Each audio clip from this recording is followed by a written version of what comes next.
আজই ডাউনলোড করুন আর এনজয় করুন আপনার পছন্দের শো। তুমি আরশিকে ডিভোর্স দিয়ে আমাকে ইমিডিয়েটলি বিয়েটা করো। তুই যদি কোনো কথা বলতে না পারিস তাহলে আমি এক্ষুনি যাচ্ছি ওর সঙ্গে কথা বলতে। না মা, আমি আরশিকে বলবো ডিভোর্সের কথা।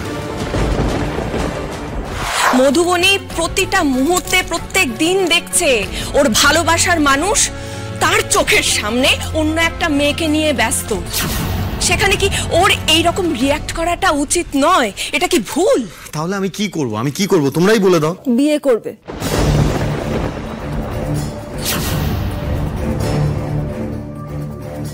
হ্যাঁ আমি তো বলেছি বিয়ে করব, এই 2 মাস পেরিয়ে যাক তারপর। না, 2 মাস পর নয়। দেখো, এই 2 মাসের মধ্যে আমি যদি কোনো রকম কোনো ভুল করে ফেলি তার জন্য তুমি আমাকে অনেকটা দূরে সরিয়ে দেবে, আর সেটা আমি সহ্য করতে পারবো না। আমি সত্যি আর অপেক্ষা করতে পারবো না। তোমার দোহাই, তুমি আরশিকে ডিভোর্স দিয়ে আমাকে ইমিডিয়েটলি বিয়েটা করো। আমি আর একটা দিন অপেক্ষা করতে পারবো না। ওই আগুন সন্ন্যাসী ব্রত পালন করতে গিয়ে তো স্যারের পা পড়ে গেছিল। তুই এখানে থাক, আমি একটু স্যারকে মলম লাগিয়ে দিয়ে আসি।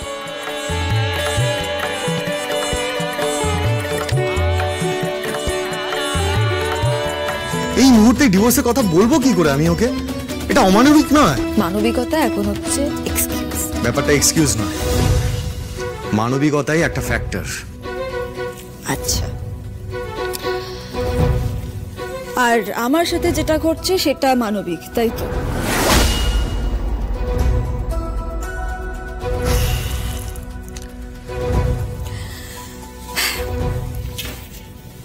সাক্ষ্য, প্রতিটা মেয়ে না তার ভালোবাসার কাছ থেকে একটা সিকিউরিটি চায়, আর আমিও কিন্তু তোমার থেকে সেই সিকিউরিটিটাই চাইছি, কিন্তু সেটাই আমি পাচ্ছি না।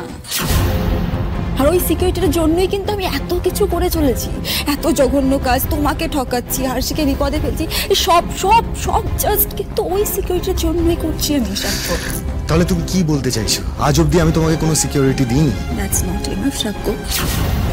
তুমি তো জানো যে আমি একটা একা মেয়ে, আমার নিজের বলতে একমাত্র তুমি আছো, তাছাড়া আর কেউ নেই আমার।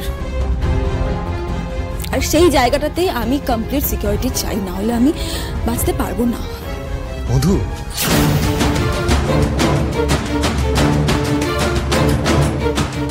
মধুবনীকে তুই এইভাবে কষ্ট দিতে পারিস না বাবলু, এটা অন্যায়। আর আমি তোকে কোনো অন্যায় করতে দেব না বাবলু। তুই যদি কোনো কথা বলতে না পারিস তাহলে আমি এক্ষুনি যাচ্ছি ওর সঙ্গে কথা বলতে। না মা, দাঁড়াও তুমি।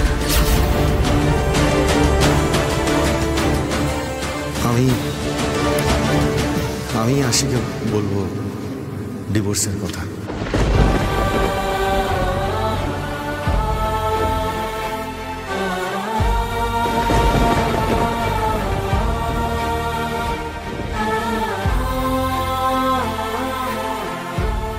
আজকেই। আমার জেদের জন্য মধুর জীবনটা আমি কেটে দিতে পারি না। মধুর প্রতি আমার একটা দায়িত্ব আছে, সেই দায়িত্বটা আমি অস্বীকার করতে পারি না।